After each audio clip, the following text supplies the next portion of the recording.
नमस्कार दोस्तों, स्वागत है आप सभी का हमारे चैनल पौराणिक लोक पर। एकादशी माता की जय, ग्यारस माता की जय। जय जय श्री प्रभु लक्ष्मी नारायण।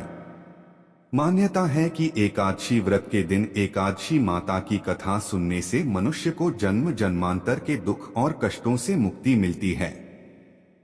तो चलिए मित्रों, प्रभु श्री लक्ष्मी नारायण जी के चरण कमलों का ध्यान करते हुए एकादशी व्रत पर सुनते हैं एकादशी माता या ग्यारस माता की बहुत ही सुंदर कथा। प्राचीन समय की बात है, एक राज्य में एक महान राजा राज्य करते थे। राजा बहुत ही बुद्धिमान और बलशाली थे। राजा सदैव अपनी प्रजा का बहुत अच्छे से ध्यान रखते थे। प्रजा भी अपने राजा को बहुत पसंद करती थी। राजा की दो बेटियां थीं। राजा अपनी दोनों बेटियों से बहुत प्रेम करते थे। राजा की छोटी बेटी देखने में बहुत सुंदर और आकर्षक थी और राजा की बड़ी बेटी छोटी बेटी के मुकाबले थोड़ा कम सुंदर थी। राजा की छोटी बेटी ग्यारस माता की पूजा किया करती थी। सभी लोग राजा की छोटी बेटी से बहुत प्रेम करते थे और बहुत प्रशंसा किया करते थे। राजा भी अपनी छोटी बेटी को बड़ी बेटी से अधिक प्रेम करता था, जिस कारण राजा की बड़ी बेटी को अपनी छोटी बहन से बहुत नफरत होने लगी थी। राजा की दोनों बेटियां जब बड़ी हो गई, तब एक पड़ोसी राज्य में रहने वाला राजकुमार राजा की बड़ी बेटी के लिए रिश्ता लेकर आया। लेकिन जैसे ही उस राजकुमार की नजर राजा की छोटी बेटी पर पड़ी, तो वह राजकुमार राजा की छोटी बेटी पर मोहित हो गया और उससे पहली नजर में प्रेम कर बैठा।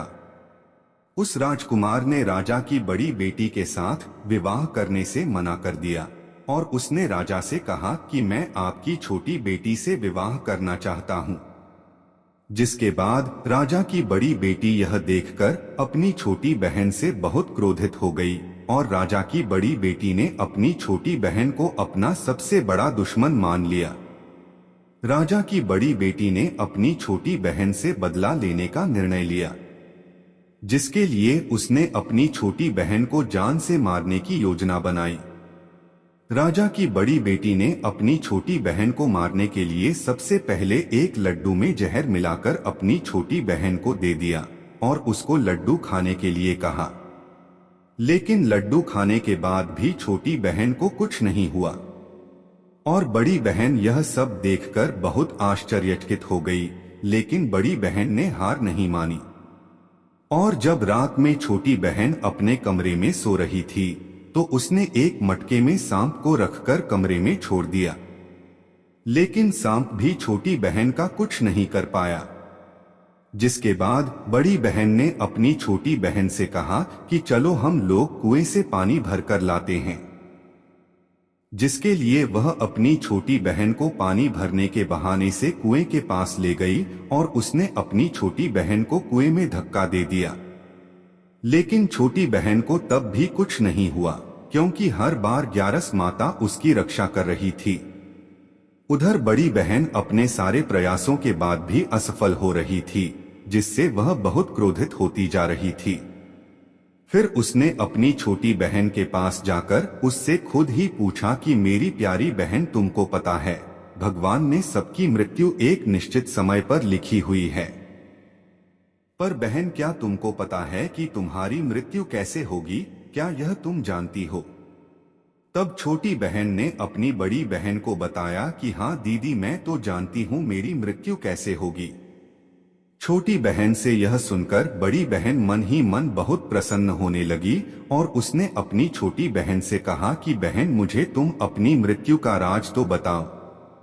छोटी बहन के मन में कोई छल पाप नहीं था। उसने अपनी बड़ी बहन से कहा कि दीदी, मेरी मृत्यु, मेरे प्राण तो एक तोते में हैं। जो तोते के गले में एक हार है, उससे मेरी मृत्यु होगी। जब तक कोई भी व्यक्ति तोते को मारकर वहां हार अपने गले में पहन लेगा, मैं मूर्छित हो जाऊंगी और जैसे ही उस हार को अपने गले से उतारेगा तो मैं वापस से जीवित हो जाऊंगी।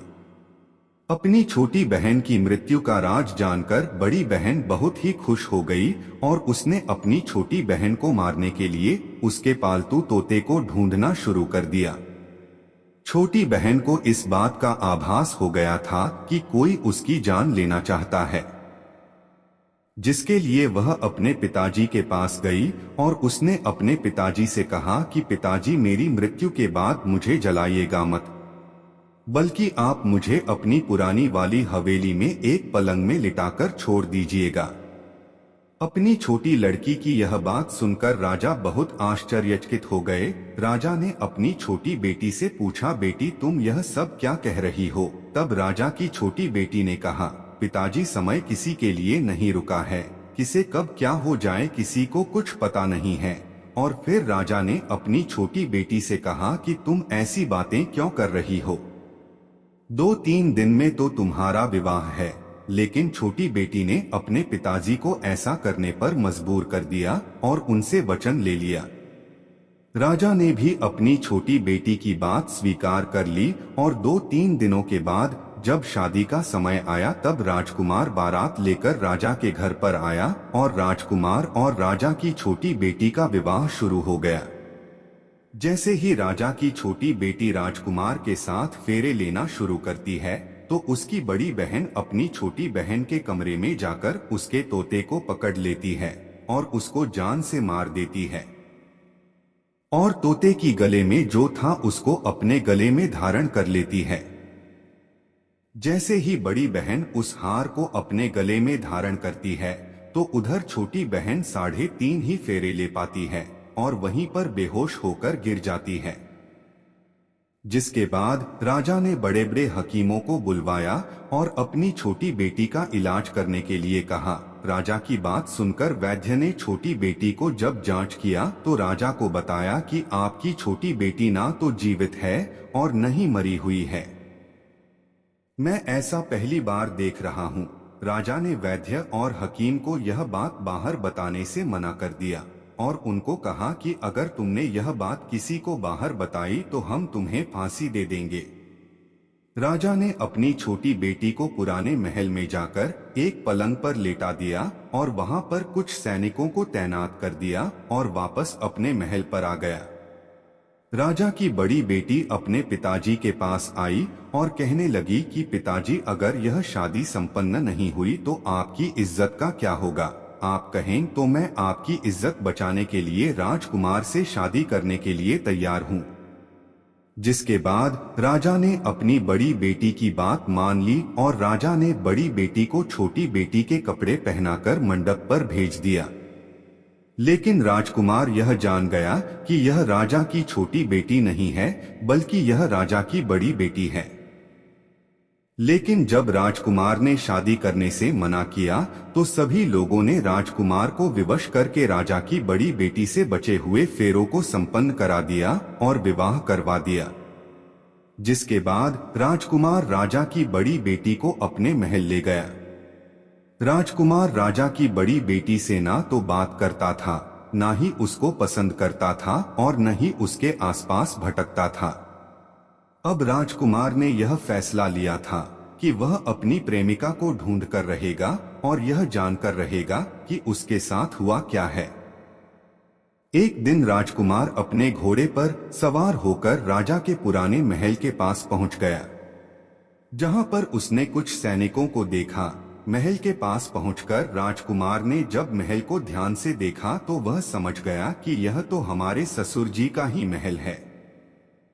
तब राजकुमार ने सैनिकों से पूछा, तुम लोग यहाँ क्या कर रहे हो और इस महल के अंदर उस पलंग में कौन लेटा हुआ है? जिसके बाद सैनिकों ने बताया कि यहाँ पर राजा की छोटी बेटी बहुत समय से सोई हुई है। यह सब सुनकर राजकुमार बहुत प्रसन्न हो गया और वह तुरंत अपनी प्रेमिका के पास पहुंच गया और उसकी सेवा करने लगा। जैसे ही रात हुई तो राजा की छोटी बेटी उठकर खड़ी हो गई। राजकुमार यह देखकर बहुत खुश हो गया। उसने अपनी प्रेमिका से पूछा कि तुम यहाँ क्या कर रही हो? तुम मेरे साथ मेरे घर चलो। राजा की छोटी बेटी ने राजकुमार को सारी बातें बता दें कि मेरी जान एक तोते में बसी थी और मैंने यह बात सिर्फ अपनी बड़ी बहन को बताई थी और मुझे पता है कि उसने ही मुझे मारने का प्रयास किया है। उसके पास एक हार है जिसको वह सुबह पहन लेती है और रात को उतार देती है। जब तक वह हार को पहन कर रहती है तब तक मैं मूर्छित रहती हूँ, और जैसे ही वह इस हार को उतार देती है तो मैं जीवित हो जाती हूँ। वो कहती है जब तक मेरी बड़ी बहन के पास वह हार है तब तक मैं ऐसे ही जीवित और मूर्छित होती रहूंगी। अगर मेरी बड़ी बहन के पास जो हार है वह मेरे हाथ में लग जाए तो मैं हमेशा के लिए जीवित हो जाऊंगी। राजकुमार ने यह बात सुनकर राजा की छोटी बेटी के पास रहने का निर्णय ले लिया और उसने अपने बचे हुए सारे फेरे उस पलंग में लेटी राजा की छोटी बेटी के साथ ले लिए और अपना विवाह पूर्ण कर लिया और वहीं पर ही रहने लगा। देखते ही देखते कुछ समय में राजा की छोटी बेटी और राजकुमार की पत्नी पेट से हो गई। एक दिन राजकुमार को किसी काम से बाहर जाना पड़ा। तब छोटी बहन के पेट में बहुत तेज दर्द होने लगा। उसने ग्यारस माता का आवाहन किया, जिसके बाद वहां पर ग्यारस माता प्रकट हुई और उन्होंने अपने भक्त के दर्द को दूर किया और उसे एक पुत्र की प्राप्ति करवाई। उसी समय वहां पर अचानक से राजकुमार भी आ गया। राजकुमार ने ग्यारस माता को देखा तो वह आश्चर्यचकित हो गया और उसने तुरंत माता को प्रणाम किया और ग्यारस माता ने राजकुमार से कहा कि जब तुम्हारा पुत्र 5 वर्ष का हो जाए तो तुम अपनी पत्नी का हार लाकर इसके गले में डाल देना। और देखते ही देखते राजकुमार और राजा की छोटी बेटी का पुत्र 5 वर्ष का हो जाता है। तो राजकुमार अपने बेटे से कहता है कि बेटा, मैं कुछ काम से बाहर जा रहा हूँ, तुम अपनी माता का ध्यान रखना, और वहां से चला जाता है। राजा को बाहर निकलता देख बड़ी बहन के सैनिक देख लेते हैं और बड़ी बहन को जाकर सारी बातें बता देते हैं। जिसके बाद बड़ी बहन अपनी छोटी बहन के पुत्र को वहां से उठवा लेती है और उसको मरवा देती है और छोटी बेटी के पुत्र के 2 टुकड़े करवा देती है। पहला टुकड़ा चक्की के पास छुपा देती है और दूसरा टुकड़ा अपनी पलंग के नीचे रख लेती है। अब ग्यारस माता भिखारी का रूप लेकर उसकी बड़ी बहन के दरवाजे पर आती हैं और बड़ी बहन के पास चली जाती हैं, जिसके बाद वहां पर भिक्षा मांगने लगती हैं। बड़ी बहन अपने नौकरों से कहती हैं कि जाकर भिक्षा दे दो, लेकिन जैसे ही नौकर ग्यारस माता को भिक्षा देने के लिए आते हैं तो माता उन्हें मना कर देती है और कहती हैं कि मैं तुम्हारी महारानी से ही भिक्षा लूंगी। जिसके बाद बड़ी बहन स्वयं ही भिक्षा देने के लिए माता के पास आती हैं। उधर माता एक बिल्ली का रूप लेकर उसके कमरे में चली जाती हैं और वहां पर छोटी बेटी के पुत्र कोई 2 टुकड़े को आपस में जोड़ देती है और उसे जीवित कर देती है और उसे लेकर वहां से चली जाती है और राजकुमार को सौंप देती है। राजकुमार अपने बेटे को लेकर अपनी बड़ी पत्नी के पास जाता है और उसे कहता है कि तुम इसका ध्यान रखना, अगर तुम इस बच्चे का अच्छे से ध्यान रखोगे तो मैं तुमसे बात करूंगा। इसी प्रकार एक दिन राजकुमार अपने बच्चे से कहता है कि तुम माता से उनके गले का हार मांग लो। जिसके बाद राजकुमार का लड़का अपनी मम्मी के पास जाता है और कहता है कि माता, मुझे तुम्हारा हार चाहिए जो तुमने गले में पहन रखा है। यह सुनकर पहले तो बड़ी बहन बहुत क्रोधित होती है, पर उसको यह याद आता है कि राजकुमार ने कहा था कि अगर मैं इस बच्चे का ध्यान अच्छे से रखूंगी तो वह मुझसे बात करेंगे, जिसके कारण वह हार को उस बच्चे को दे देती है। वह बच्चा तुरंत ही उस हार को ले जाकर अपने पिताजी को दे देता है और तभी राजकुमार अपने बेटे को लेकर वहां से जाने लगता है और अपनी पत्नी से कहता है कि तुम हमारे लिए खाना बनाकर रखना, मैं शाम को आकर तुम्हारे साथ खाऊंगा। और वह अपने बेटे को लेकर वहां से चला जाता है। जिसके बाद वह राजा के पास जाता है और उनको सारी बातें बता देता है।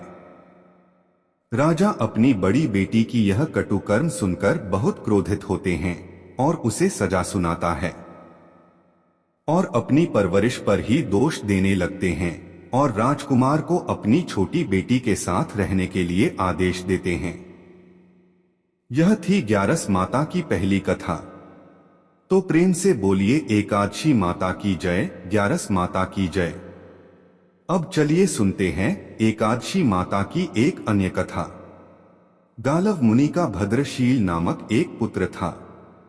भद्रशील ने बाल्यावस्था से ही एकादशी माता का व्रत और पूजा अर्चना आरंभ कर दिया था। वो सच्ची श्रद्धा और निष्ठा भाव से पूरे दिन एकदशी का व्रत करता और कथा सुनता। शाम के समय ब्राह्मणों को भोजन करवाया करता तथा पूरी रात्रि श्रीमन नारायण नारायण हरि हरि का जाप करता। अगले दिन यानी कि द्वादशी को एकादशी व्रत का पारण करके ही भोजन ग्रहण किया करता था। गालव मुनि ने अपने पुत्र को इतना कठिन पूजा पाठ करने से कभी नहीं रोका, लेकिन एक दिन बाल्यावस्था में ही पूरे दिन उपवास करने के कारण उनका स्वास्थ्य बिगड़ने लगा और वो बेहोश होकर भूमि पर गिर पड़े। गालव मुनि को इस बात का पता चला तो वो तुरंत ही अपने पुत्र से मिलने पहुंचे। अपने पुत्र की ऐसा दशा देखकर मुनि को बहुत ही पीड़ा और दुख हो रहा था। जब थोड़े समय बाद भद्रशील को होश आया तो मुनि ने अपने पुत्र से पूछा कि हे पुत्र, तुम इतनी छोटी आयु में इतना कठिन उपवास क्यों कर रहे हो और तुम्हें इस उपवास के बारे में किसने बताया है? भद्रशील ने कहा कि मैं कई जन्मों से इसी प्रकार एकादशी का पुण्य फलदायी उपवास करता आ रहा हूँ। पिताजी आमतौर पर किसी को भी अपना पिछला जन्म याद नहीं रहता है। जब तक बालक माँ के गर्भ में होते हैं तब तक उन्हें उनके पिछले जन्मों की सभी बातें और कर्म याद रहते हैं, लेकिन बालक का जन्म होने से ठीक पहले ही यह स्मृति मिट जाती है। परंतु भद्रशील को अपने पिछले जन्म की याद उस वर्तमान काल में भी थी और इसका कारण था यह एकादशी व्रत की शक्ति जिसका भद्रशील पालन किया करते थे। उन्होंने अपने पिता से कहा कि वे कई जन्म पूर्व में धर्मकीर्ति नामक राजा थे। धर्मकीर्ति के रूप में मैं बहुत ही क्रूर राजा हुआ करता था। उसके राज्य की प्रजा उसे बिल्कुल भी पसंद नहीं करती थी, क्यों धर्मकीर्ति उन पर बहुत अत्याचार किया करता था। जीवन में ऐसा कोई पाप नहीं बचा था जो उसने ना किया हो। एक समय की बात है, वह सूर्य उदय होने से पहले ही अपने सैनिकों के साथ शिकार पर गया हुआ था। वहां पर उसने जंगल में एक अत्यंत ही सुंदर और आकर्षक हिरण को देखा। राजा को वो हिरण बहुत ही मोहित कर रहा था और उसे वो हिरण अब किसी भी कीमत पर राजा को चाहिए था। राजा ने उस हिरण को पकड़ने के लिए अपने सैनिकों को उस हिरण को चारों ओर से घेरने के लिए कहा। राजा ने कहा कि जो भी हिरण को भागने देगा उसका पूरा परिवार मार डाला जाएगा। हिरण ने यह सुना और सोचा, बेचारे सैनिक, अगर मैं किसी भी सैनिक के पास से भागा तो इनके परिवार को यह दुष्ट राजा अवश्य ही मार देगा और मैं नहीं चाहता कि मेरे कारण किसी भी निर्दोष प्राणी का अहित हो।